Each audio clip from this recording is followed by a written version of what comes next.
Satu ketika Kanjeng Nabi Sulaiman alaihi salam kercalik nuju calik dina kursi kebesaran nguping suara nu ka kupingna, aduh berat amat,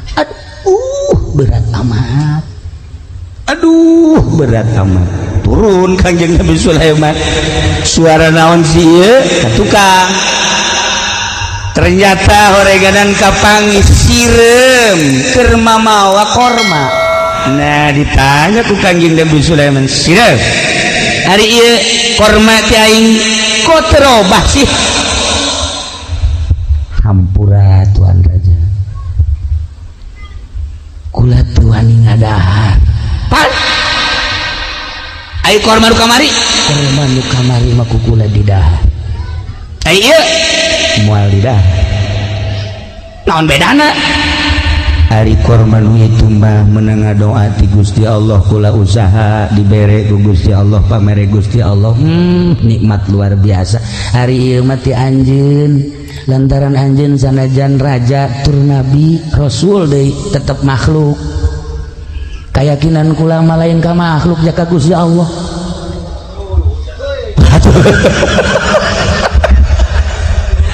Kanjeng Nabi Sulaiman aing murid kak bulu ngadenge sia sireup asana moal aya di Cikarang modal kos ieu atuh sia sireup ngelehkeun urang Cikarang goblok sia komo Haji Pendi mah dilihat ku sia ieu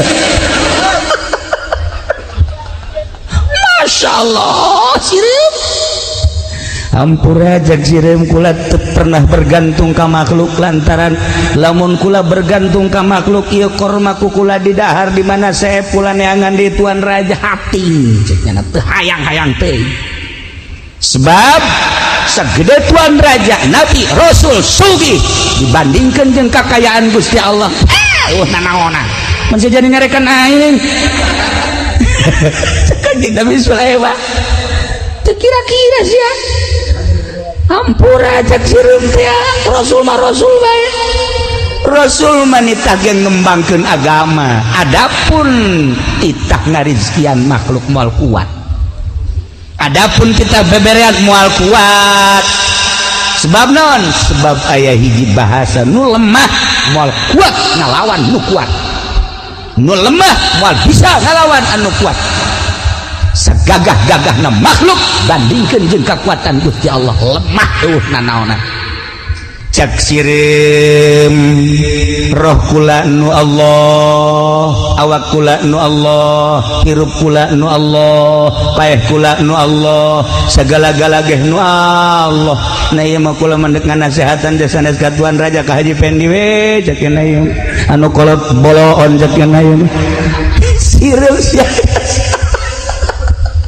nasihat tepar aja kata sirip lantaran kepan kula ge bakal paeh di mana paeh teh masyaallah karim sok inget we ka bahasa Tuan pan Tuan pernah nganasehatan Tuan Raja ketika salah saurang hamba Tuan anu hamba Tuan teh kapan meuli hiji imah minta transaksi di hareupeun Tuan, pan Tuan pernah nyeun transaksi na teh kapan opat perkara mayit meuli imah ti mayit anu batasanana aya opat di negara pinuh ku dosa yakni dunia. Na ieulah batasanana hiji belah kulon batasanana adalah maut, belah wetan batasanana kuburan, belah kidul batasanana hisab, belah kaler batasanana surga atawa neraka. Kadengin teu ku Tuan Raja sireup mah sia mondok di mana?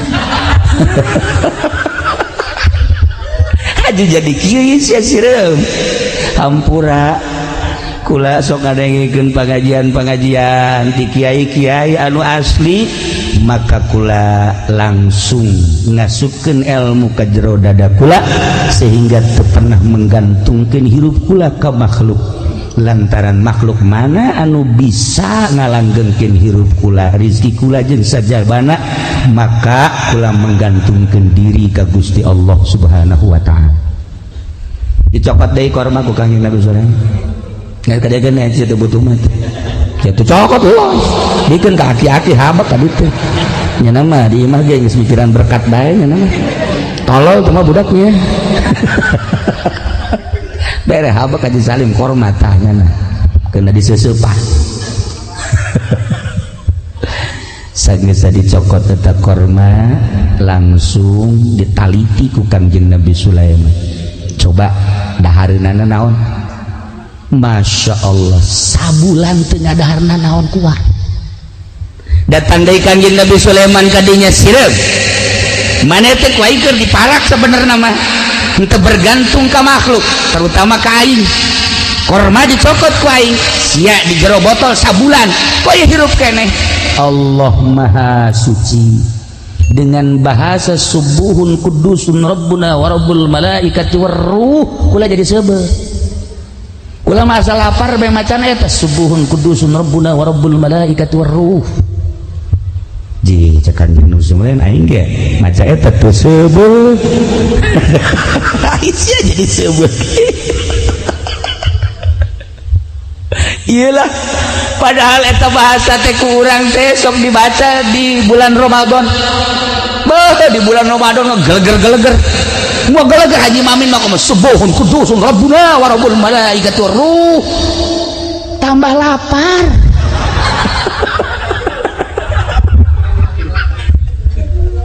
Ya kari eta bahasa subuhun kudusun rabbuna wa rabbul malaikati waruh. Rabbuna wa rabbul malaikat dibaca ku urang pangaruh bahkan meureun tambah lapar tambah gering. Baca ku para solihin dampakna beda, baca ku para aulia Allah dampakna beda. Komo dibaca ku para nabi-nabi Allah subuhun kudusun rabbuna wa rabbul malaikat lain bahasa letik-letik. Subuhun maha suci Allah, kudusun maha bersih Allah, Rabbuna pangeran abdi sadaya, wa rabbul malaikah jeung pangeran para malaikat, waruh jeung pangeran ruh, bahkan ruh di manaan ku malaikat Jibril sakapeung waktu. Tah eta bahasa eta di mana-mana jelema endeu tapa ka gunung ku guru diberena eta. Babacaanana subuhun kudusun rabbuna wa rabbul malaikatur. Syekh Zainuddin nu aya di Madura nu 3 tahun teu dahar teu nginum datang ka dibeulit ku akar babacaanna subuhun kudusun rabbuna wa rabbul malaikatur. Syekh Syarif Hidayatullah ketika tapa babacaanna subuhun kudusun rabbuna wa rabbul malaikatur. Syekh Sunan Kalijaga ketika manehanana tapa dibere bacaana enteng subuhun kudusun rabbuna wa rabbul malaikati war. Jadi pendi tapa subuhun kudusun pae.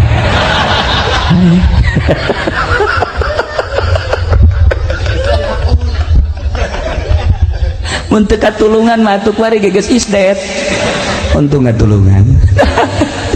Babacaana eta-eta keneh tapi kok jadi barareda koreng tergantung makom-makomna roh korenganan beda. Kita ngerang ka dieu Haji Mamin rohna hampir lesu lamun teu pake nginum di rest area. Rohna teh geus picep bae mun teu ngopi. Atuh Haji Pedi mah di rest area Masya Allah eta mah tahu nyaman teu neangan anu hanet nu atage terus bae. Rohna lemah. Kita udang ti peuting tahajud Masya Allah roh leles luar biasa berat. Tapi orang lamun nyaritakeun para aulia Allah geus puguh, para mazahibul arba'ah geus puguh, para khulafaur rasyidin kabelah dieuna para kutubul aulia. Ya Allah ya Rabb, lamun urang ningali dina kitab Tambihul Mubtarin aya nu salat sapeting 1000 rakaat, aya 500 rakaat, aya nu 100 rakaat, aya nu 50 rakaat, aya nu 10 rakaat. Haji Pendi mah tahajud 2 rakaat ngan 1 rakaat heuai. Niatna mah rakaat ini Allahu Akbar ngan 1 rakaat geus leng-lengan.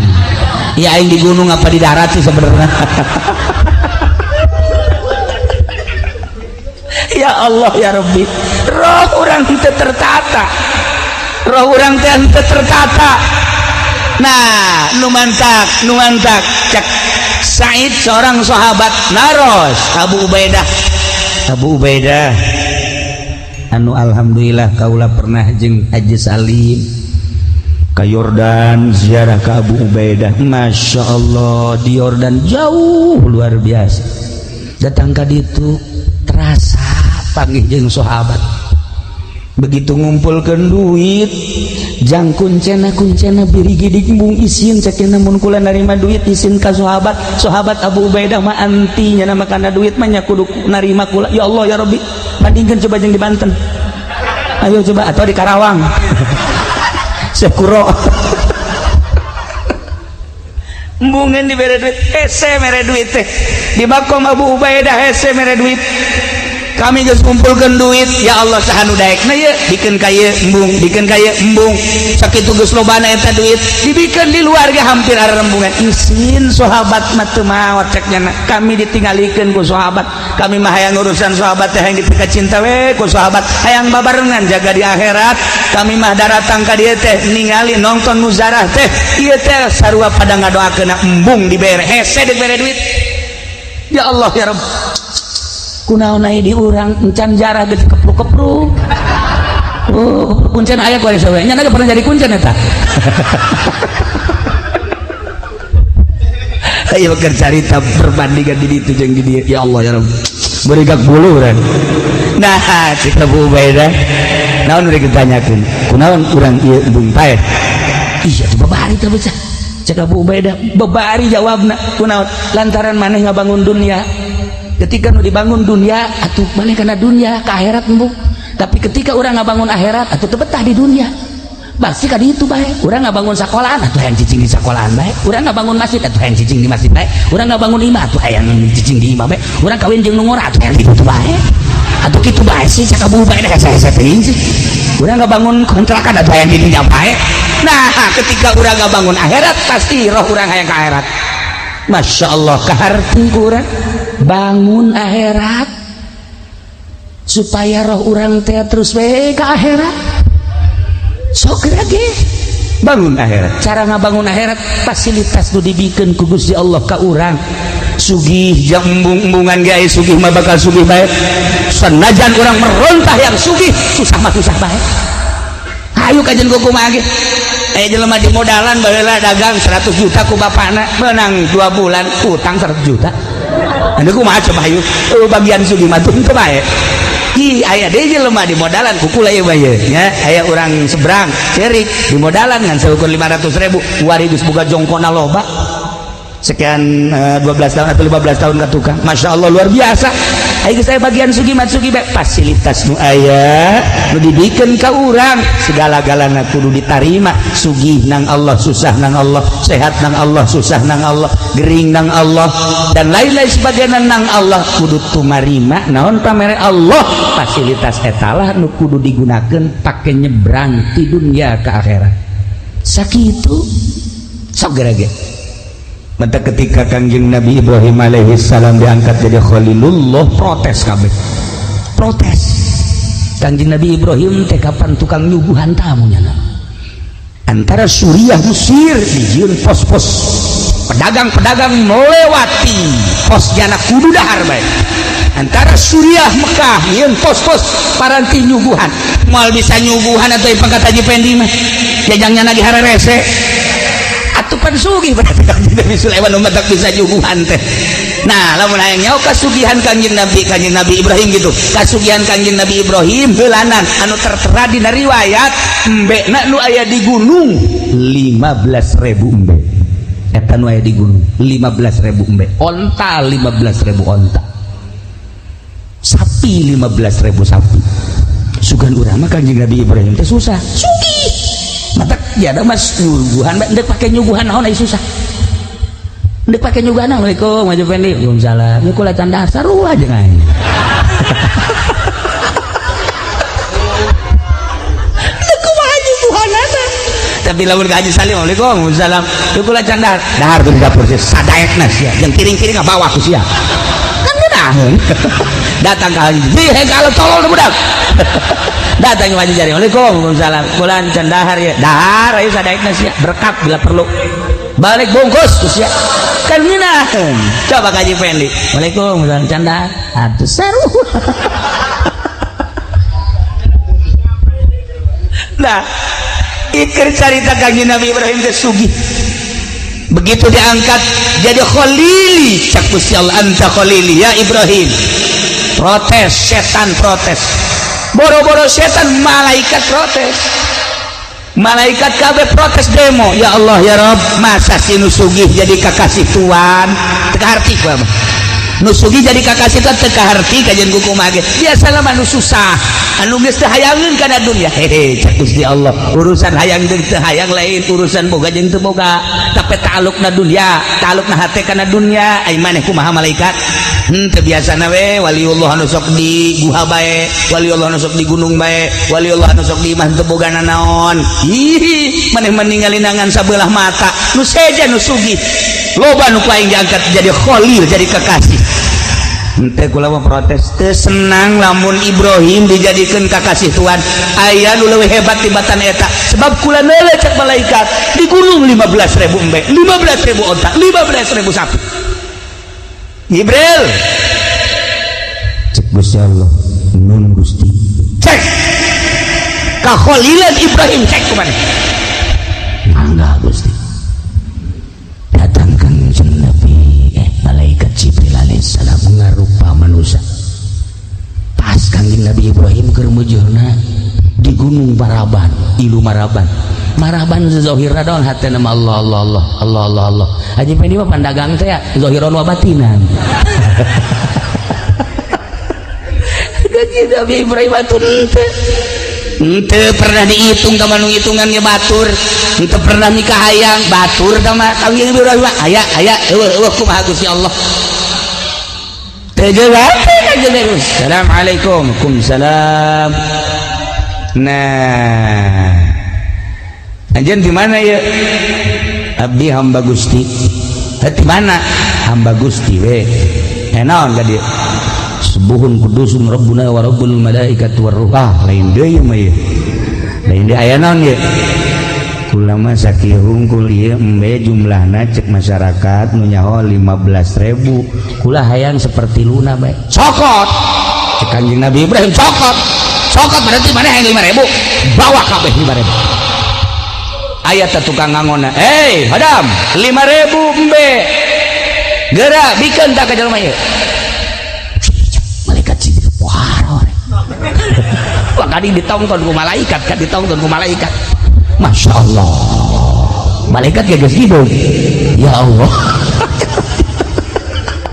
Orang mementa boro-boro menta karung 1.000 ka Haji Pendi, menta 5 bae kudu mayar bae, kudu mayar bae kan orang gratis.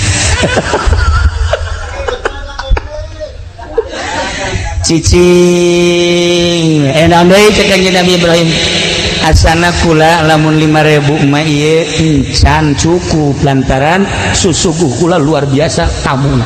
Subuhun kudusun rabbuna wa rabbul malaikati war ruh. Hayang sabaraha deui? Hayang 5.000 deui bae. Hadap 5.000 deui, 5.000 deui bikeun kanyana. Cak kadang atuh Tuhan ulul tugas. Ulah bohong. Siamat kita ku ayo loba bikeun. Cak hadam ambo.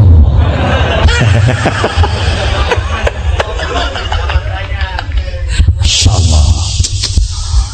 Can balik keneh bae. Can balik keneh bae. Masih kurang. Aya naon deui cek Kanjeng Nabi Ibrahim? Asana kurang keneh ieu kula. Sabaraha deui? Mun 5.000 beakeun kabeh. Hadam beakeun kabeh. Na ieu 15.000 cak batur. Na ieu mah geus bikeun kanyana jeung maneh-manehna jang ngangon los ka ditu kabeh.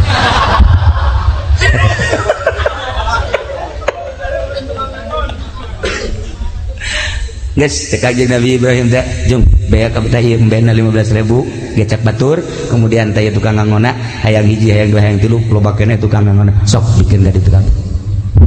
Tinggal malaikat Jibril wetan aing mah malaikat. Aing bedek dikuwahakeun. Aing pada harti lok jual embung. Aduh dikuwae dijurukeun ku Kanjeng. Nyana ditongton ku malaikat. Cek malaikat di langit Jibril gerak ngarupa Jibril maneh. Satungtung ngarupa malaikat jelema maneh atuh titah idit bawa embejak naon.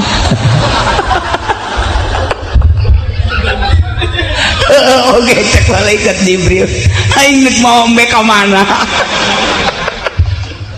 ayo geus dah karupa langsung set subuhun kudus eta bahasana bahasa subuhun mentak lain lalagaan eta wiridan teh mentak lamun dipake ku urang bahasa malaikat Jibril eta subuhun kudusun dibaca ku urang masyaallah karim loba anu geus kataekan naik mobil ya lamun kurang dibaca subuhun kudusun rabbuna wa rabbul malaikati war ruh dibaca terus bisa jadi cepet ieu mah kula mah kamari beta mudik ieu jeung Pak Haji Salim ya kula lalaunan baca padahal mah teu dihusu-husu henteu tuh saya teh bohong coba sok aju tuturuti tolong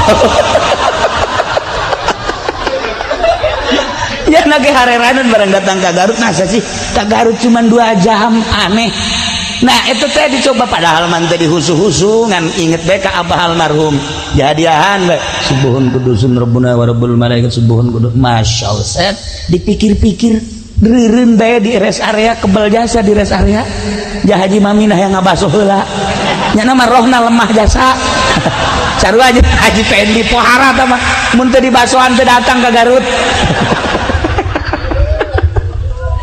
sakitu lilana saja melalui kok masih cepat baik nah ya bahasa malaikat Jibril subuhun kudusun rabbuna wa rabbul malaikati war ruh nyana langsung ngarupa malaikat kaget kanjeng Nabi mana anta anjeun sebenarnya saha Jibril Masya Allah maksudna kula diutus ku Gusti Allah kita ngecek kakholilan anjeun lantaran ketika Allah ngangkat derajat ke anjeun sebagai kholilullah malaikat kabeh protes kusugihna anjeun termasuk makhluk-makhluk Allah di dunia kusugihna anjeun protes kita setuju dengan derajat kekholilan Allah mutus kula untuk mengecek ternyata henteu diengkekeun mental 5.000 tak 5.000 tak 10.000 tak ternyata malaikat kabeh kuari geus ngohekeun bahwa anjeun teh berpangkat khalilullah cek Nabi Ibrahim teu perlu ku makhluk kula makhluk mah sanajan malaikat deuk percaya deuk teu nu penting mah kula jeung Allah tuh kitulah jelema luhur ya Allah ya Rabb lamun urang nyaritakeun seputar jelema luhur kapan manusia teh aya 3 tahap aya hayawani aya ruhbani aya robbani ketika manusia berpangkat hayawani cara orang ibadah teh hiji kudu make baju bagus bae 2 kudu loba jelema bae katilu lamun teh mah teu hayang kalem teu cumpon bae eta bedek berjamaah bae Haji Pendi maka masjid hei dak ayo berjamaah ayo aing imamna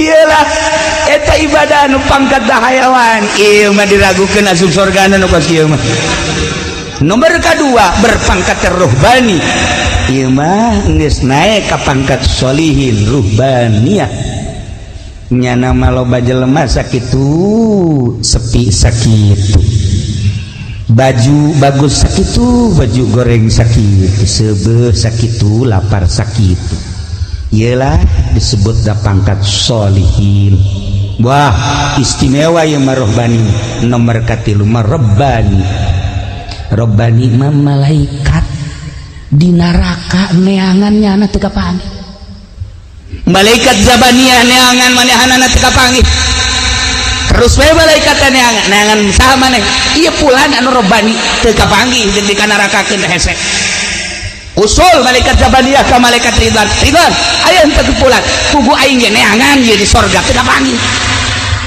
ku aing teh diasupkeun ka sorga di neangan ku aing di mahsyar teu kapanggih ahli neraka malaikat neangan nyana teu kapanggih ahli sorga hasil sorga malaikat ridwan neangan nyana teu kapanggih di mana kasih jelema usulnya lah ka Gusti Allah ya Allah ya Rabb ieu catatanana geus aya di dieu tah jelema nama tapi ieu di neraka eueuh di sorga eueuh di mana ayana cek Gusti Allah panjenengan mah pangkat teh rebani atuh kumaha aing bae sia urusan ada tuh mah aing bae eta matak aya di Jakarta toko rebani cangcut malulu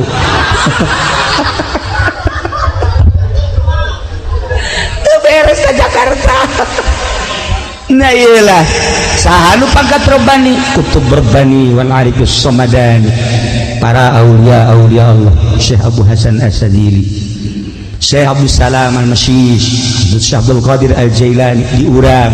Para aulia Allah nu diangkat jadi kutubul aulia, pangkatna wal arifus samadani rabban.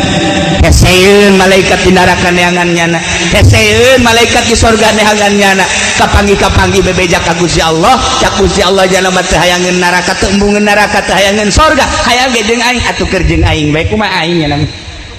Masya Allah. Nah ieu urang cerita seputar ruh urang aya di mana, apakah di hayawani, apakah di rohbani, apakah di robbani, apa di rohbani. Deres kene masih hayawani, hayang kalem ge masih kene susuitan nya nandek salat ge. Susuit salat. Siapa mah salat salat susuitan tolong. Hayang kanyawan ku tatangga paklon. Nah, deres kene lah masih kene salat kene bae sanajan ka neraka ke wayahna mah dicabut ieu. Tetapi lamun enggeus kafir, musyrik, munafik, geus teu mangakui kanu nyieun diri urang ieu nu cilaka jasa. Para jamaah kaum muslimin wal muslimat rahimakumullah, lamun urang nyaritakeun seputar ruh atupan aya parantina jeung urusan roh. Urusan awak mah gering dokter, urusan ruhani gering atau kiai. Kiai mana cenah atuh kali itu ka kiai Golkar coba sih ada tuh. Atuh urang mah bego kudu salah. Naon sih? Ieu roh ku ora gering ieu. Geus sarua cek nya. Teu nonton bola bae bareng atuh di dieu tuh. Kitulah para jamaah aya bagian-bagianana mual melenceng kajen kukumaha ge ahlina aya bagian ruhan anu nyahoeun nyana roh ieu mah kieu roh ieu mah kieu insyaallah aya jasa anu nyahoeun nu mantap teu sembarangan mursyid mere wiridan teh ieu mah cukup sholawat teh sholawat ieu mun cara obat cukup ku bodrek cukup ku prokol cukup ku naon deui kitu ngaranna dan lain-lain obat warung lah geus rada kronis nah karak naik ke dokter gitulah ahli ruhani.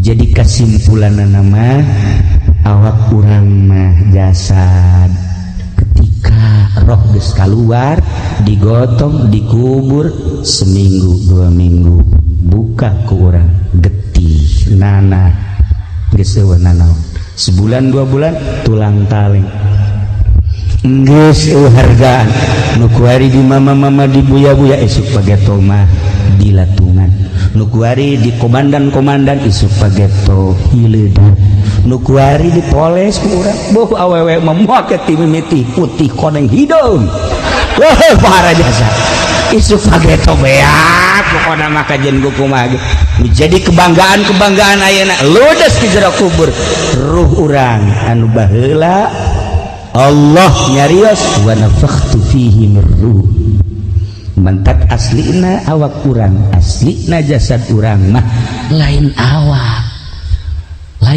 wa amma haqiqatuka fahiya mutawariyatun khalfal izdiwaj panjang mun urang nyaritakeun ruh jeung di diri urang aya ruh bakal nikmat urang menyaritakeun ruh bakal nyaho urang ka makom manusia anu boga makom boga hal pangkat manusia kateropong ku ahlina urang mangan sakadar nyaritakeun tur paling ge urang mangan sakadar cinta ka ahli Allah subhanahu wa ta'ala wa adnan nasib atas tasdiq wa taslim panghandapna bagian kewalian tentang ruhani geus bae urang mah pasrah jeung percaya sebab naon urang nyaritakeun tentang zuhud nyaritakeun tentang riyadhah nyaritakeun tentang mujahadah ngan sakadar di bibir ngalaksanakeunana mah hesena luar biasa mun tadi dicaritakeun seputar sireum urusanana zuhud seputar Kangjeng Nabi Ibrahim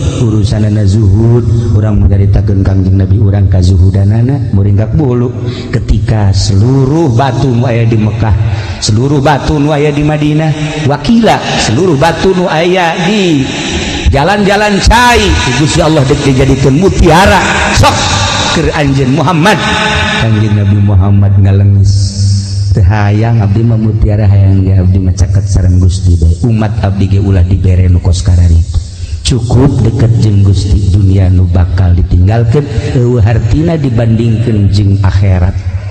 Sakitu Gusti Allah teh geus urang kuari mah tumarima nemah naon pamere Gusti Allah, keur sugihna pake ka akhirat, susahna pake ka akhirat, sehatna pake ka akhirat, geuringna pake ka akhirat, ilmu pake ka akhirat, derajat pake ka akhirat, pikiran pake ka akhirat, wawasan pake ka akhirat.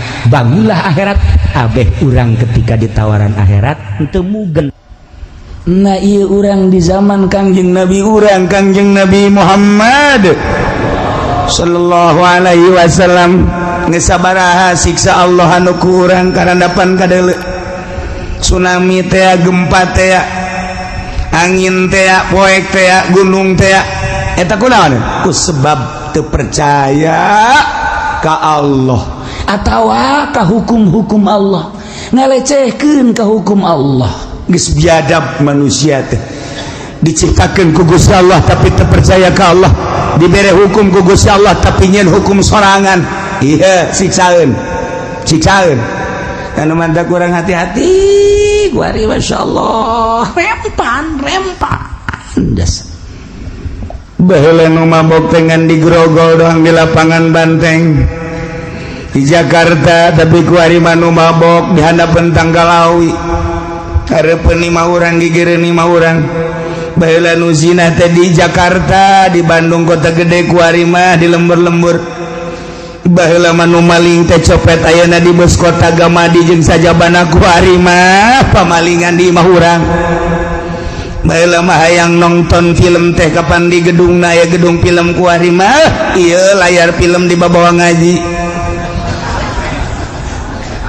Layar film di babawa kiai nu mawana gede keur ngising nonton film bae deh. Ieu kumaha lalakonna. Hese kasadar baru dek jadi wali. Aya nu ngomong kieu malah mah kiai asana kula mah lamun ka mana teu mawa HP teu betah lantaran asana paremun obab bebo. Eta kiai pohara jasa masyaallah. Lain pepegatan jeung makhluk, lain pepegatan jeung dunia. Endahan naon kitu ngaran nyieun jaringan. Tapi nyana dek ngembangkeun agama, ngembangkeun ilmu moal bisa. Ilmu Allah moal bisa pakai jaringan zahir, ilmu Allah mah make jaringan batin. Ta'alluq galbu urang ka Gusti Allah. Deket urang ka Gusti Allah makin kapercaya ku Gusti Allah, makin deket makin kapercaya. Di mana urang bus kadinya ayalah dina ma'rifatullah wa rasuluh. Allah geus percayakeun ka urang sebab dek dikukumahakeun ge nyana di bawah lindungan Allah. Lain make jaringan, make organisasi gaji supaya loba. Wow, pakai surat undang terus dihubungan capek ngaji kos gitu. Emang ulah kena kieu kitu lain ulah ngan kena nyeri hate. Nyeun undangan 1000 nu datang 100. 100 ge jeung tihang aya 10 berarti 90.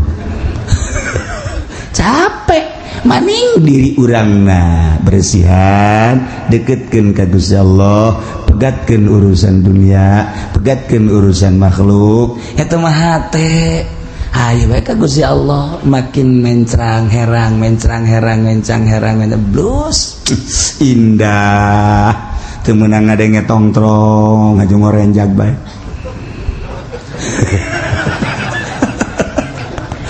Ngorejat asal gede tongtrong ngorejat kok mau jualan tongtrong ngorejat jasa terus gitu ta eta bersih hate garana masyaallah kuari matung ti mimiti kiai nangis kos kararia komo pemerintahan ajun nu negor ka pemerintah eueuh di zaman Gus Dur mah dibuka lebar-lebar teh demo teh dibuka sakahayangna ayo hayang nyaho cak Gus Dur kumaha kemudian dipanggil diterima sok adu argumentasi dibuka lebar-lebar teh di zaman Gus Dur ulah aya skap antara pemerintah jeung rakyat sebab naon pemerintah teh deuk urusan rakyat lamun aya hijab aya sekat deuk kumaha ngurusanana dibuka lebar-lebar demo diunggal negara diunggal kampung ayo ngan demo ulah sademo-demona siapkeun argumentasi madog tanya argumentasina.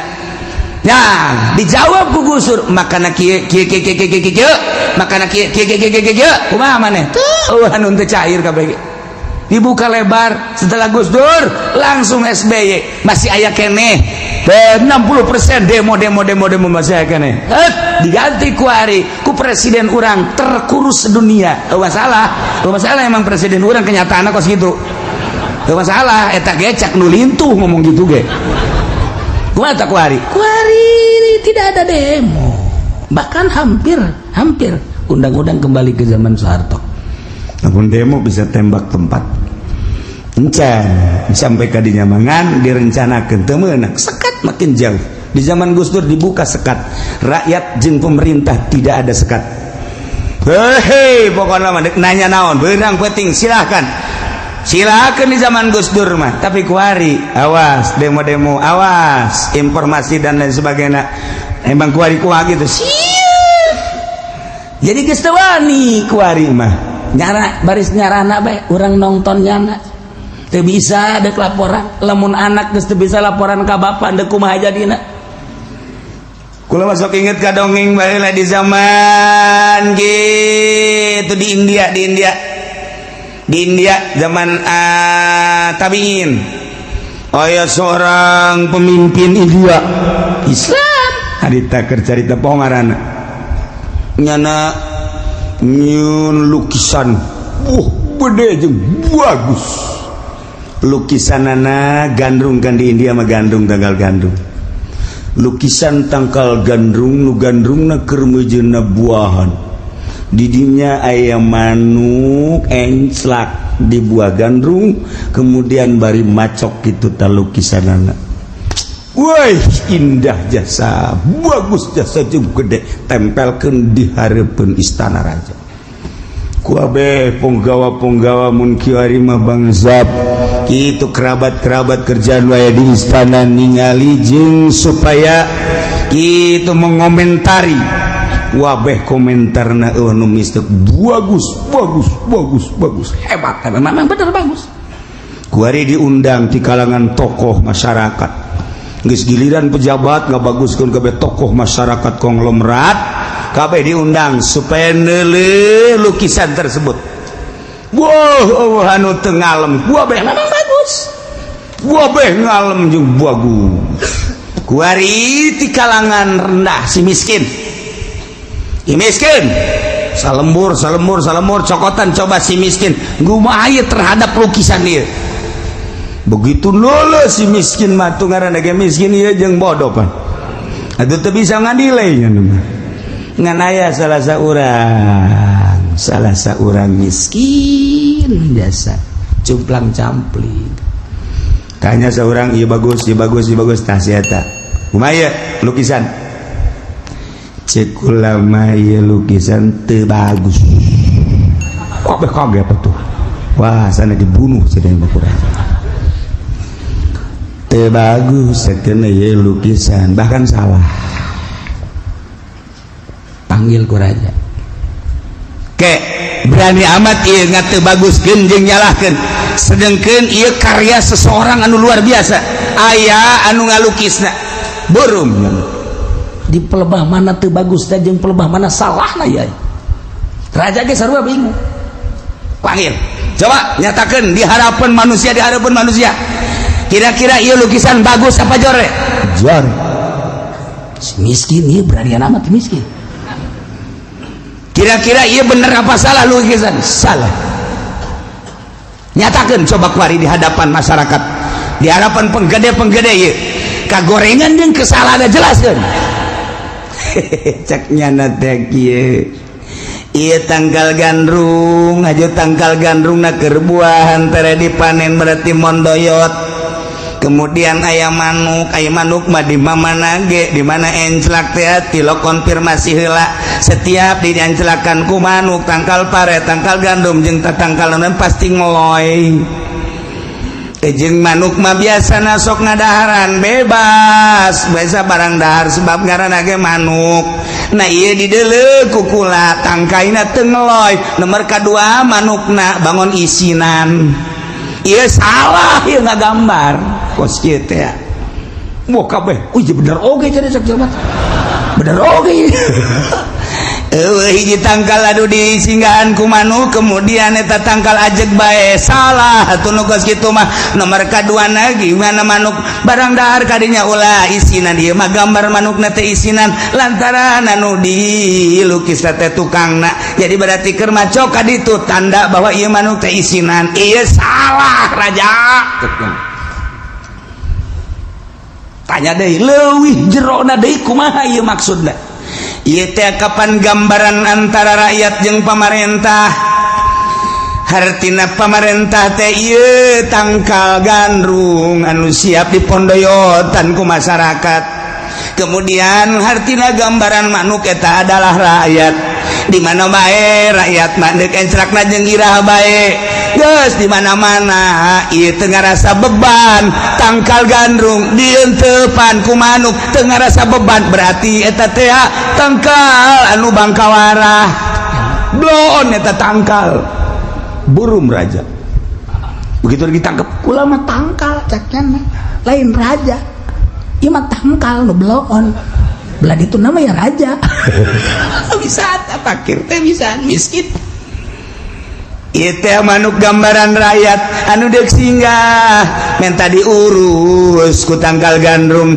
sebab di tangkal gandrung aya potensi geus di mana tangkal gandrung dienteupan ku manuk kemudian tangkal gandrung na ajeg bae berarti tangkal gandrung teh henteu tawadu tangkal gandrung hebat mah di mana dienteupan ku manuk pasti kudu ngoloy berarti tangkal gandrung teh gandrung tawadu geus didinya dipersilakeun manukna dengan bebas jatuh anak gitulah gambaran antara pemerintah jeung rakyat cukup gambaran gandrung jeung manuk ge nah ieu baheula bae tangkal gandrung geus dilukis baheula eta dieunteupan ku manuk tangkal gandrung ajeg bae komo kuari kumaha meureun teh ngagambarna kuarinya urang antara tangkal gandrung jeung manuk asana meureun digambar deui hiji deui di handap di haji di dua tilu opat lah di handap aja lo mau opat lu hiji mawa kokoprak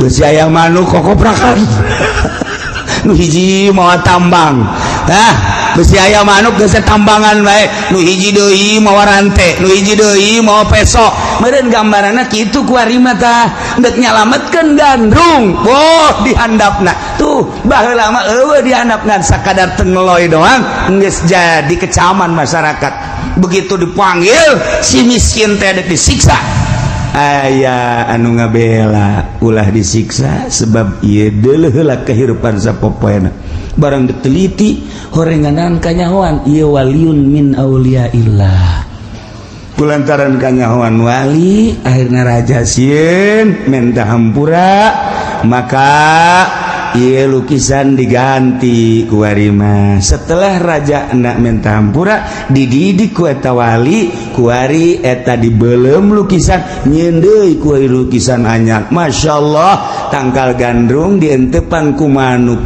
nu enteup di dieu lain hiji anu endeup enteup ge aya deui nu endeup enteup di dieu loba jasa manuk tangkal gandrung nang ngeloy bari jeung loba nah eta tanda bahwa siaplah pemerintah endeup mere dahar ka rakyat berurusan rakyat bari aya dina katawaduan urang mah lamun lukisan teh salukis-lukis teh bae urang lembur mah teu nyaho maknana lamun lukisan aya nu hargana 1 miliar lamun lukisan nu hargana teh 10 miliar lamun lukisan aya nu hargana teh 100 miliar urang mah balik ge jebi nanaonan sebab naon do urang mah teu nyaho lukisan naon maknana naon lamun abstrak kumaha mana abstrak mah geus teu paham urang lamunnya lingalit lukisan-lukisan Sufi di Turki di Baghdad maka harti ku kabehan ge lukisan jelemana lukisan alamna lukisan luhurna lukisan sagedegeunana lukisan teu kaharti tapi ku jelema anu nyupi maka harti oh ieu lukisan keur ekstasi poho ka alam dunia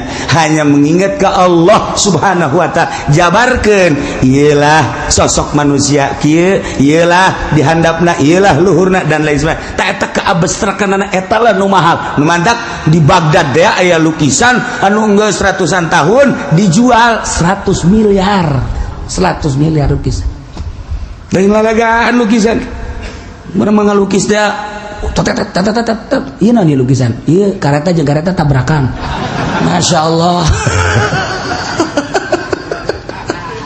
Guys, jendei balikan deh. Iya lukisan naon dia? Iya mah jelema. Heeh. Padahal beutengna gede. Iya beutengna gede. Nu ngagedean beuteng sa? Tah ieu nu ieu. Oh.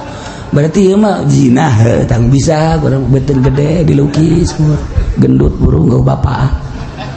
Urang lukisan teh kos sekarang itu, Pak. Masya Allah, Masya Allah. Nah, iyalah kubang kawarahna umat-umat mubaheura mempertahankan kekufuran sanajan Allah ngutus nabi ngutus rasul mawa mujizat kadele kunyana mujizatna tapi terpercaya atuh di zaman kangjeng nabi urang ge urang onam kuari teu ningali teu hadiran mujizat kangjeng kapan Abu Jahal mah ningali hadiran mujizat kangjeng nabi nyahoeun lamun dicurug kangjeng nabi kaluar cai nyahoeun lamun ketika kangjeng nabi kaluar jelema harareas nyahoeun lamun bulan di hareupeun ku Abu Jahal turun ka handap beulah nu hiji asup ka dieu nu hiji asup ka dieu kaluar deui maca syahadat langsung indit deui nyahoeun lamun onta ngobrol jeung kangjeng nabi nyahoeun lamun eta tunggul korma teh ngahing-hing ceurik menta suaka ka kangjeng nabi eta mujizat kangjeng nabi luar biasa nganyahoan ku kabehan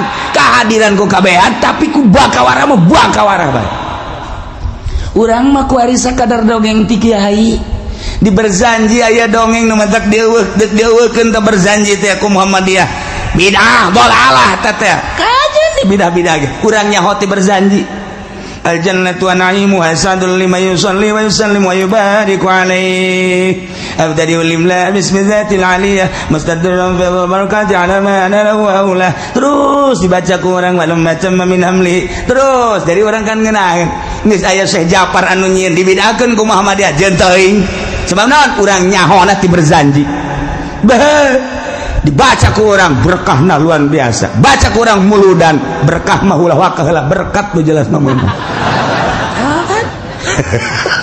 sia mah kadinya bae heran tuh berzanji teh lain hayu urang diasupkeun ka jero hate tungtungna mah manggul berkat tapi eta ka berzanjina teh hormat sia teh meunang cau gede ti berzanji sia eta meunang anu ti berzanji tapi ka berzanjina teh hormat bloon amat baca ku urang Masya Allah orang lamun maca wa kim bihi min nasabin taharahu Allah taala min sifahil jahiliyah orang zainul iran ku hadan fi mawli an wa ta'ata kan ngeunaheun urang oh sejarah kangjeng nabi ya Allah ya rabbi tak dibaca walamma tamma min hamlihi syahran ala masyara qal mukhtalifatil marwiyah tufiya bil madinatu syanifatul munawwarah Abu Abdullah wa kana baridan jangan aja kula mah nyetalar kos kitu teh tileutik bicana sombong amat emang sekali-kali yang sombong ya naon sebabna atuh kula tileutik di dieu maca sholawat jeung almarhum abah teu kudu nara teu pernah kula mah bener henteu pernah nalar eta ngan anggal malam Jumat ngadengekeun malam Jumat kula malam Jumat terus-terusan sholawat maca berzanji atuh talar sorangan okos urang ngadengekeun khutbah teh eta deui atuh talar khutbah Jumat atuh dipake mah henteu ngan talar tuh itu tahu lantak teu pernah nalar ngahajakeun kula mah bener teu pernah ngahajakeun nalar gitu tapi ka talar batur nu salah nyaho kula kula mah nu salah oleh salahkeun segala marhaba segala teu pernah nalar ngahajakeun ngan kula lantaran tileutik baca sholawat yang berzanji jadi inget bae terus Masya Allah karim geus barang kabeladina oh indah amat ya berzanji Masya Allah dibidahkeun Muhammadiyah ku persieun teuing urang nyaho berzanji nyaho naon kitu ngaranna kaayaan kangjeng Nabi sejarah kangjeng Nabi ti berzanji nyaho kitu naon mukjizat kangjeng Nabi teh ti berzanji atuh geus nikmat jasa ya Allah urang maca mukjizat bae balik mangih mukjizat deui teh lain mukjizat sakitu maca doang orang dijemput dianterkeun haju urang dibere berkat eta makna mujizat pohara ka urang eta kok Haji Pudoli mah beli mobil eta mujizat eta pohara jasa Masya Allah karim pohara mantak sing ada eta mah kudu disuhun teh mah gua berzanji kudu disuhun mun Haji Pudoli nyuhun berzanji bud kunaon eta disuhun ieu Masya Allah mujizat ka beli mobil ya Masya Allah kudu mah diminyak bisikan mujizat eta Dzalika yatba'ullahu ala qulubil kafirin. Sakumaha nu baheula teu iman ka para nabi ka para rasul padahal mah dibere mujizat neuleuh jeung hadir tapi tetep bangka wala kunaon eta diceplok ku Gusti Allah hatena diceplok dilak dicap bangkawaran sakumaha umat baheula hatena dicap diceplok teu daek iman yatba'ullahu ala qulubil kafirin. Allah ge nyecap Allah nyepok ka hate-hatena nu kalalapir salilana kuari. Di Amerika lain teu nyahoeun kana dongeng-dongeng Kangjeng Nabi, di Inggris lain teu nyahoeun informasi geus akurat jasa. Kuari mah informasi geus lain di surat kabar lain di majalah bae geus di segala rupa geus aya satelit ditampung kuari mah di satelit di awang-awang kuari urang tinggal mukaan bae dek nyaritakeun sejarah ti mimiti Kangjeng Nabi Adam datang ka sejarah Kangjeng Nabi urang wali-wali nu baheula araraya berikut kitab-kitabna urang kuari mun hayang kitabnya hayang kitab hayangnya kitab Zabur tinggal diklik bae urang hayang kitab Injil tinggal diklik berbagai bahasa lamun baheula Kangjeng Nabi nu bahasana bahasa di Irak Babilonia Suryani eta teh aya kuari mah tinggal dipencet keluar susu salah mencet hayang nyaho Irak nu keluar eta bumbu kuari badeg naon ti mimitin eta baheula nama Kangjeng Nabi nu teh bahasana Suryani di Babilonia. Kemudian kabelah dia aya nu nyararaba umat-umat Kangjeng Nabi Nuh teh ka dieu ka Israel ka dieu ka Yordan kebelah dituna terus ka Tajikistan terus ka Maroko campur jeung jelema-jelema urang dinya berbeda bahasana bahasa Suryanina leungit kos urang bae kuari urang di dieu bahasana Sundanya mbak ka Jakarta urang berubah bahasa jadi bahasa Betawi kemana aja lu lagi ngapain aja ane-ente Jakarta kan gua itu. Weh, aya jeung Jakarta teh sok sararombong mun balik di Jakarta hiji sombong. Orang Sulawesi balik ke Jakarta aju ka ditu ka imahna ka lemburna aju sok sombong. Ya antara mana aya? Waduh, sombong biasa. Kan dikurangan-kurangan orang Jakarta mah lamun sudah jadi udah. Gitu kan, dikurangan-kurangan coba ge orang Jakarta mah gitu. Kulantaran sombong jasa ieu urang Sulawesi balik di Jakarta sombong jasa. Urang ditu ge hayang nurutan urang Jakarta. Ngomongnya nah dikurangan sarua. Aru atang ari akata udah ompong. Siapa orang Sulawesi? Nurutannya lah. Ya Allah, ya Rabbi. Nah, iya. Kadzalika yatba'ullahu ala qulubil kafirin. Di urang ulah nyaritakeun di Eropa, ulah nyaritakeun di Amerika, ulah nyaritakeun di Australia, Asia kuari. Di Asia ada Asia Tenggara ka dieu ka urang. Sipikna ieu ambalaya kafir jalain teh nyaho nyana informasi. Kafir di urang teh palalinter. Janyahoan di Indonesia mah ulang mulut samulud-muludan komo di Jakarta mah nu mantak Ahok marah ge. Ulah nyaritakeun Muhammad cakna marahnya na muludan rajaban orang mah dimarahan dia terus wae sebab eta mah dipake ka cinta ku urang dibidah-bidah terus wae diharam-haram kajeun. Nah eta meluapkan rasa cinta urang ka Kangjeng Nabi urang Kangjeng Nabi Muhammad sallallahu alaihi wasallam makin dibidahkeun makin gede-gedekeun. Begitu ayah Muhammad dia ngabidahkeun di dinya aya jawara tukang ngadu kotok mabok dinyana aya ngadu kotok aya judi aya begitu ngadenge dibidahkeun saha nu ngabidahkeunana tandingna aing dak muludan kotok aing peucit ku sia hebat jawara kan beres kana mujid mujid kotok wah muludan amprekan lantaran jawara nu ngayakun wah luar biasa beres muludan beli kotok deui. Enggak, saya masa muludan doang ceknya nah. Ngadu kotok deh, kotrek. Itu bagus itu jawara di orang. Nu sakitu ge geus alhamdulillah teu meunang kasuat-suat di urang. Nah, ieu kunaon ieu? Kristen nu aya di urang teu iman ka Kangjeng Nabi. Yahudi nu aya di urang teu iman, budak Konghucu dan lain sebagai kafir-kafir teu iman. Oh, yatba'ullahu ala qulubil kafirin. Diceplok ku Gusti Allah. Seakan-akan geus teu robah. Lamun urang nyeun kwetansi, kemudian make materai ceplok, geus teu robah deui. Ketika aya perubahan, sidang menang urang sebab geus aya cap. Yatba'ullahu ala qulubil minta kurang mah teu kazamanan Kangjeng Nabi tapi urang iman ka Kangjeng Nabi beuh ieu maha jasa seakan-akan urang mah kuari geus aya di surga Firdaus. Padahal mati kazamanan para sahabat para tabiin teu pernah ningali kana mukjizat Kangjeng Nabi, teu pernah ngahadiran mukjizat Kangjeng Nabi, hanya dongeng-dongeng ti kiai nyaritakeun mukjizat, tapi nyulusup ka jero hate urang iman ka Kangjeng Nabi. Sanggeus iman urang terus tuturuti ka Kangjeng Nabi sabisa-bisa urang, eta teh urang seakan geus aya di surga Allah. Masya Allah, demantak orang muludan keur aya di sorga sebab nyaritakeun ahli sorga. Teu pernah urang teh karambanan kabarengan urang kazamanan ka Tuan Abdul Qadir, tetapi caritaan-caritaan jeung elmuna aya urang cinta ka wali Allah lantaran Gusti Allah ngajelaskeun dina Al-Qur'an, yala inna auliya Allah la khaufun alaihim wa la hum yahzanun. Jeung hadis-hadis Kangjeng Nabi nyaritakeun tentang wali nyulusup ka jero hate urang, komo mun nyaritakeun karomah para aulia Allah, urang cinta teu kabendung ku urang. Di bidah-bidah Wahabi mah apa itu?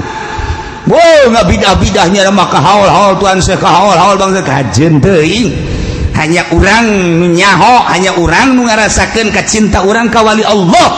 Geus bae urang mah sakitu bae di bidah-bidah sok ke di akhirat balap sia jeung aing.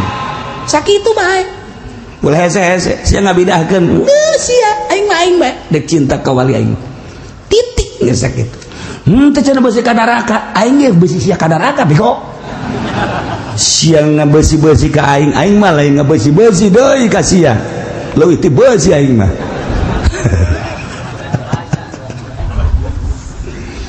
Wa ma wajadna li aktsarihim min ahad. Wa ma wajadna tumanggihan kaulan wagung kana lolobana manusia minah dintina nyumponan perjanjian. Urang teh baheula di alam arwah teh ditanya ku Gusti Allah, "Hei arwah, nun Gusti. Alastu bi rabbikum?" Lain tak kaula pangeran jen. Qalu bala syahid. Sumuhun Gusti. Abdi teh percaya bahwa Gusti teh pangeran abdi nyaksian. Hei, rek nurut padeh ka kaula. Sanes nurut deui atuh Gusti ja Gusti teh nu nyiptakeun abdi. Moal maksiat. Baja abdi kudu maksiat. Nyahan mana diparentahna teh bakal nurut. Gusti buktikeun ku Gusti di mana abdi engke ke alam dunia ke balik deui ka Gusti deleukeun abdi mah moal maksiat saeutik-eutik acan. Hega tuh tah eta janji urang baheula di alam arwah. Terus dikaluar-luarkeun ku ari tek Ahok teu iman. Si siang-siang melingseng teh Cinglu teu iman. Insyaallah Stegwan teu iman. Lupa jasa. Si enci teh aribat. Eta kabeh kan teu aribat. Nah ieu lah. Wa ma wajadna li aktsarihim min ahad. Teu manggihan kaulan wagung kana lolobana manusia nyumponan perjanjian. Yauma akhdil mizaq dina poean jarang dibaheula dengan ucapan qalu bala syahidna. Abdi teh nyaksian percaya bahwa Gusti teh pangeran abdi teh bade ngalaksanakeun sakumaha tugas-tugas ti pangeran. Mangga Gusti, tapi geuning buktina mah henteu. Wa ma wajadna li aktsarihim min ahdi. Urang mah kuari alhamdulillahirabbil alamin. Di alam arwah baheula urang janji qalu bala syahidna. Urang kuari alhamdulillah akur. Cek Allah Islam inna dina indallahil Islam. Salat alhamdulillah. Sanajan subuh jam 7 Allah mahdini. Tetap qadaan. malaikat gawah si makodo deui ka jeung gokong lagi masalah geus lah tah eta tidak puasa alhamdulillah puasa zakat haji malah di Indonesia memunggah haji itu antrina luar biasa sadunia paling antusias haji Indonesia Pakistan ini 2 Indonesia pohara jasa datang ke kuari duit sabaraha triliun beureun lantaran nunggu anak urang kuari ti 5 tahun 7 tahun 10 tahun 15 tahun 20 tahun 23 tahun lain lalaga berarti antusias jasa kan pohara geus kajian Pak Hedi aing geus daftar mau masalah geus cenah teh masalah eta kan sangat antusias berarti kan nek ngabuktikeun golu bala syahidina mantap ieu nu mantak darek ngaji ka dieu kunaon baheula janji abdi bade percaya ka Gusti tur abdi bade ngalaksanakeun aturan-aturan Gusti abdi bade ngalaksanakeun aturan Gusti teh kulantaran kudu nyaho abdi teh hayang nyaho mantak ngaji ka dieu tah ieu teh urang kuari keur di sorga ieu ngan manya di sorga aya tukang uduk sagala aduh Gusti ujab tukang uduk tukang sate sorga kos gitu amat sih maknana urang teh keur aya dina sorga sebab naon sesuai jeung janji urang baheula di alam wah ngan lolobana bama wajadna li aktsarihim min tah nu neuk ngabangun sumarekon di dinya eta teh nu jalir janji ka Allah nunggus jelas-jelas perumahan di ditu esina Kristen kafir maluyung mayoritas eta teh anu jalir janji ka Gusti Allah tah Kristen nu ambalayah di urang Yahudi nu ambalayah eta nu jalir janji ka Gusti Allah teu jeung teuing hege sakayangnyana geus teu penting salametkeun urang sing hade niat urang tekad urang ucap urang awas ulah datang ka gelincir tina relna salametkeun wa ma wajadna aktsarahum lafasiqin jeung sanyana wajadna kaula manggihan agung aktsarahum kana lolobana manusia mah oreng lafasiqin lolobana mah berarti mayoritas manusia fasik ieu cak Allah lolobana manusia teh jalir janji cak Allah lolobana manusia teh horenganan fasik cak Allah kuari mah sa Tangerang we sa Kabupaten Tangerang aya sabaraha kecamatan satu kecamatan aya sabaraha desa sadesa aya sabaraha RT berarti umatna kahitung sa kabupaten teh aya sabaraha umat Islam kuari eta umat Islam teh anu belajar dina kaislaman aya sabaraha sanggeus belajar dina kaislaman anu make aya sabaraha anu sok salat konsisten aya sabaraha anu sok zakat konsisten sabaraha anu salat nage khusus sabaraha barang dihitung-hitung sa kabupaten hiji-hiji acan aya anu khusus hiji dua mah meureunana anu salatna alhamdulillah cirina di Cikupa masjid dibangun, di Belaraja masjid dibangun, di Sepatan masjid dibangun. Eta kan ciri berarti aya nu salat. Sanajan subuh mah subuh nu adzannya na nu qomatnya na anu berjamaahnya na make sapeker di kesulobaan. Bismillahirrahmanirrahim. Cek masyarakat lobaan ya bas barang di deleunya anak kene. Ya Allah, ya Rabbi borongan. Eta di mana cenah kieu moal bejakeun lah. Itu bae pokona mata Gusti Allah horeng bener ye wa wajadna aktsarahum lafasiqin urang mah ulah kasupkeun ka ayat ieu urang nu kaluar tina ayat ieu lamun Allah ngajelaskeun lolobana jelema jalir janji urang mah ulah mun lolobana manusia adalah fasik urang mah ulah mudah-mudahan urang ditetepkeun iman Islam dikuatkeun iman Islam sehingga iman Islam urang kabawa maut di akhirat urang disalametkeun ku Gusti Allah diiringkeun bareng jeung para ahli-ahli Allah Subhanahu wa taala bi barakati umil Quran Al-Fatihah. Bismillahirrahmanirrahim. Alhamdulillahirabbil alamin arrahmanir rahim maliki yaumiddin. Iyyaka na'budu wa iyyaka nasta'in. Shiratal mustaqim shiratal ladzina an'amta 'alaihim ghairil maghdubi 'alaihim waladdallin.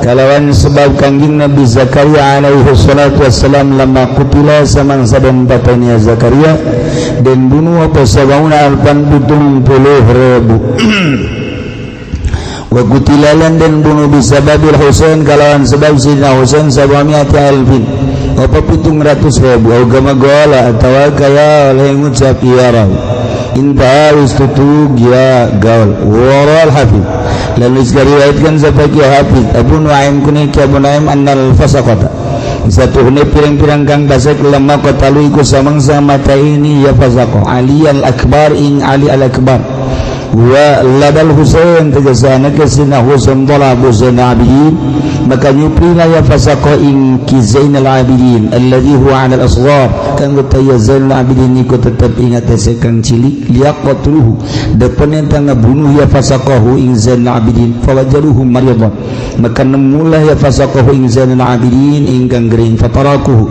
maka ninggal ya fasaqahu ing Zainal Abidin wa kana ummuhu lanana apa umur Zainal Abidin hina kutilu waktuna wahina qatalu akahu waktuna mata ini ya fasaqah ing dulure ya Zainal Abidin 13 sanatan ikut 13 tahun sumanhum qatalu kali-kali satuhuna ya fasaqah ikut pada ngabunuh ya fasaqah hu ing akha ba'da zalika ing dalam sausane mangkono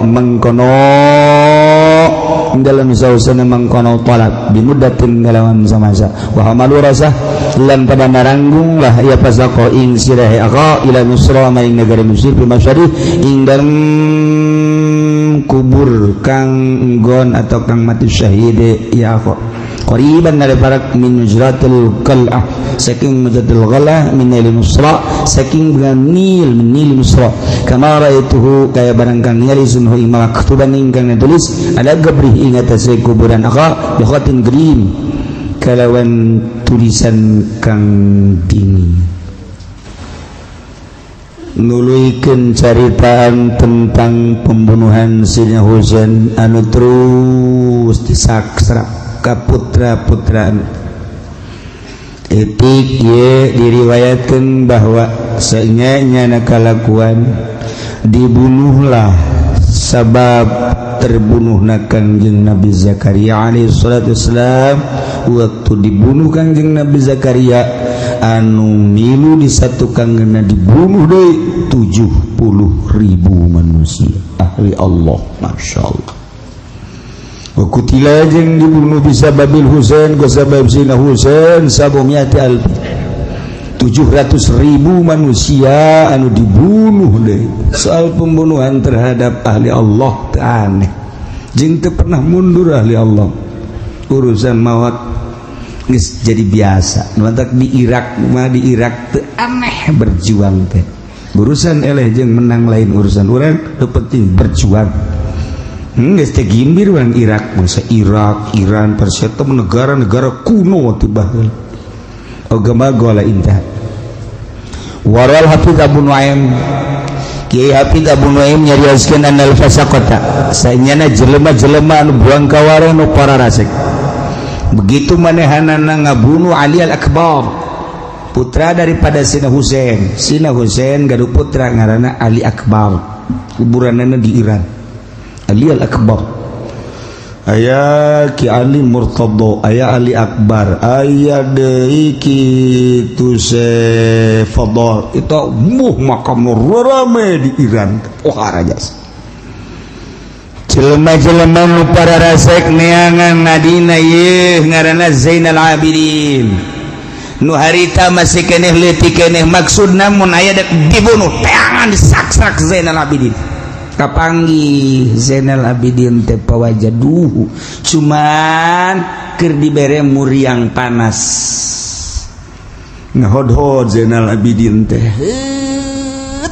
kulantaran muriang pataraku diantep ditinggal ke harita umurna waktu jelema buang kawarah ngabunuh dulurna yani Alal Akbar Zainal Abidin mah umurna kakarak 13 tahun diantep anu mantak ieu thariqah teh Kangjeng Nabi ti Kangjeng Nabi ka Sinali ti sana ka Sayyidina Husain ti Sayyidina Husain ka Zainal Abidin kadinya jalur kadinya thariqah nu moana basa dunia kitu bae. Malaikat Jibril Gusti Allah, malaikat Jibril Kangjeng Nabi ka Sidina Ali, lamun anu kitu ka Sidina Abu Bakar ya, Sidina Ali mayoritas, Sidina Ali, Sidina Husain, Imam Zainul Abidin.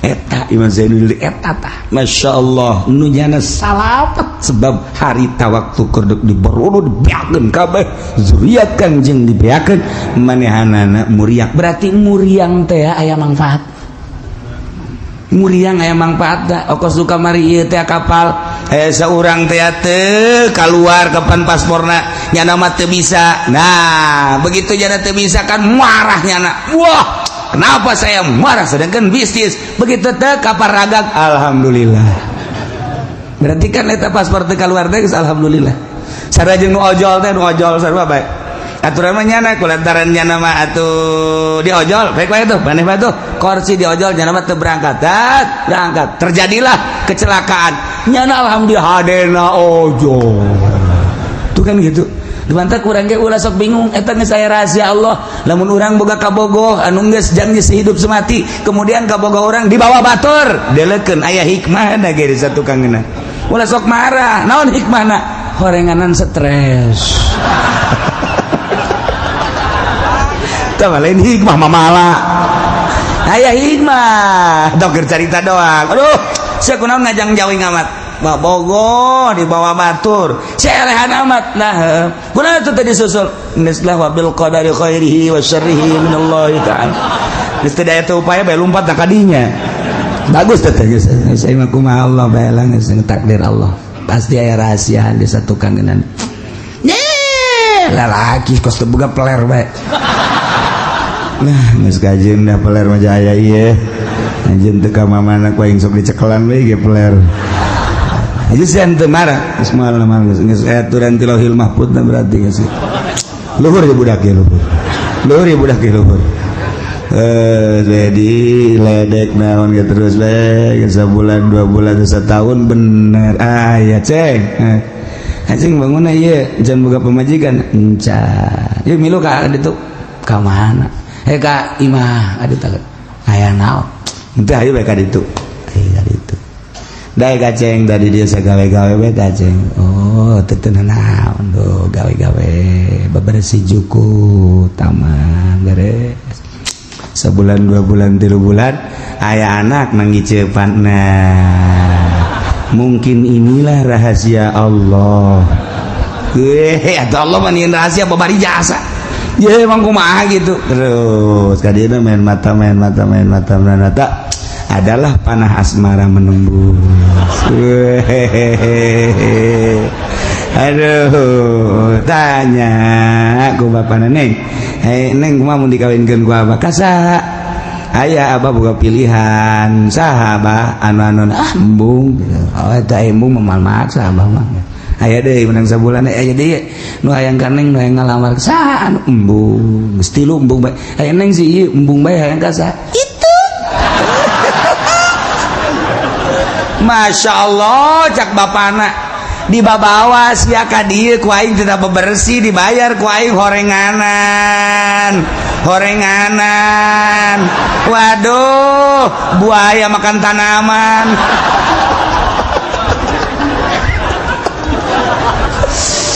tapi beureun geus rahasia Allah geus lah bapak geus ridho bae nu penting bahagia bae tuh sia rumah tangga geus masalah geus ngapamah nu penting bahagia lah di dunia ieu jamal kebal sia kadeurna ku aing salatna bagus baca Qur'anna bagus lah tuh da dunia ieu di abah ge jamal beak geus lah pokona mah tah kawinkeun tuh itu rahasia Allah tuh inditna dibawa ka bogoh nu itu tunggu aya rahasia di balik udang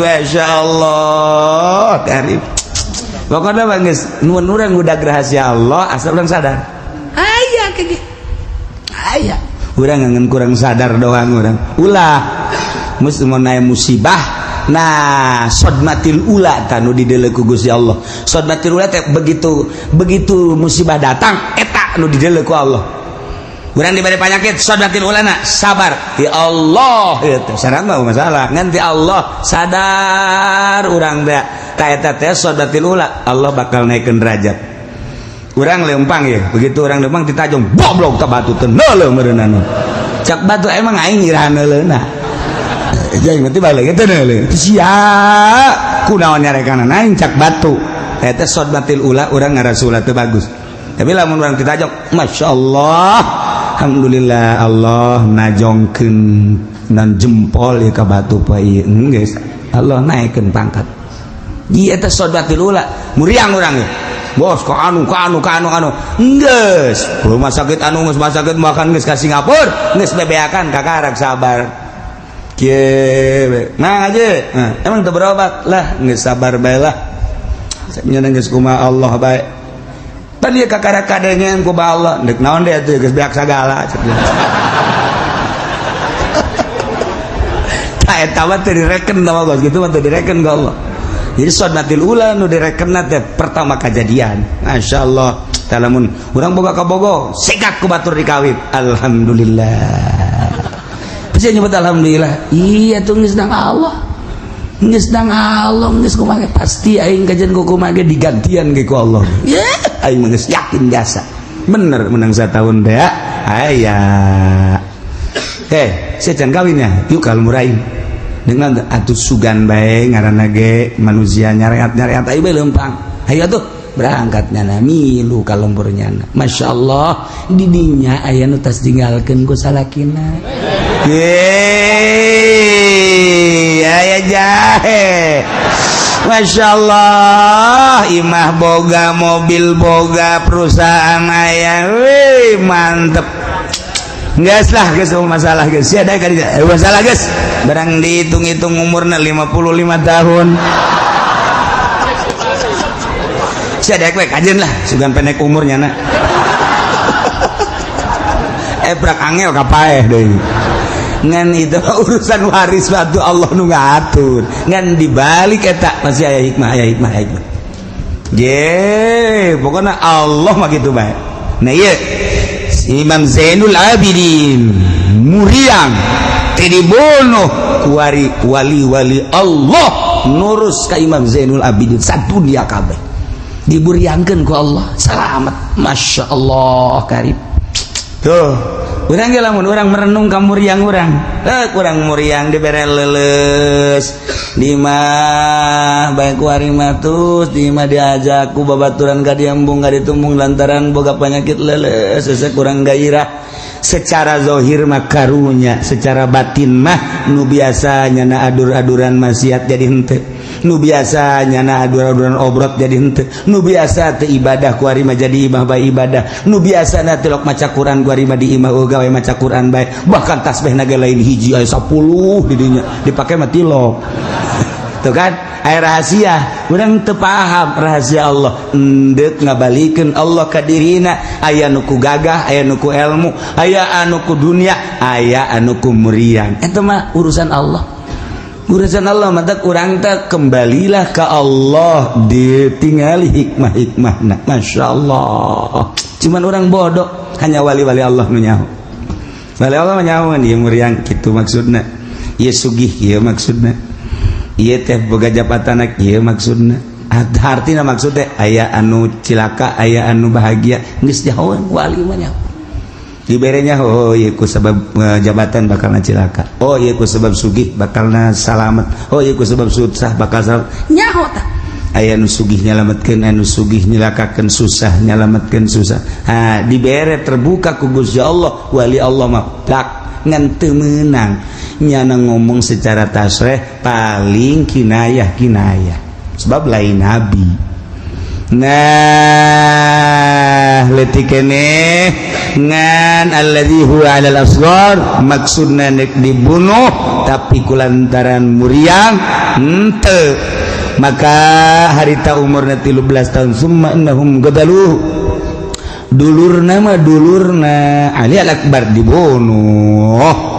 Nah sanggeus dibunuh sirahna dipotongkeun sirah ceger biadab da urang luar negeri ulah aya cek jalan turunan Kangjeng Rasul supaya putus disikat habis eta sirahna dibawa ka Mesir himasyadihi ghariban min majratil gal'ah di kuburan para jelema nu maut syahid min nil Misra aya dinya deket min majratil qal'ah kina bengawan Nil Mesir sakumaha nu ku kaula cek musannif ningali tulisanana ala gobri bi khatin qadim tulisan anu baheula aya di Mesir bengawan Nil kemudian kabelah kitu non kana kidul tadinya aya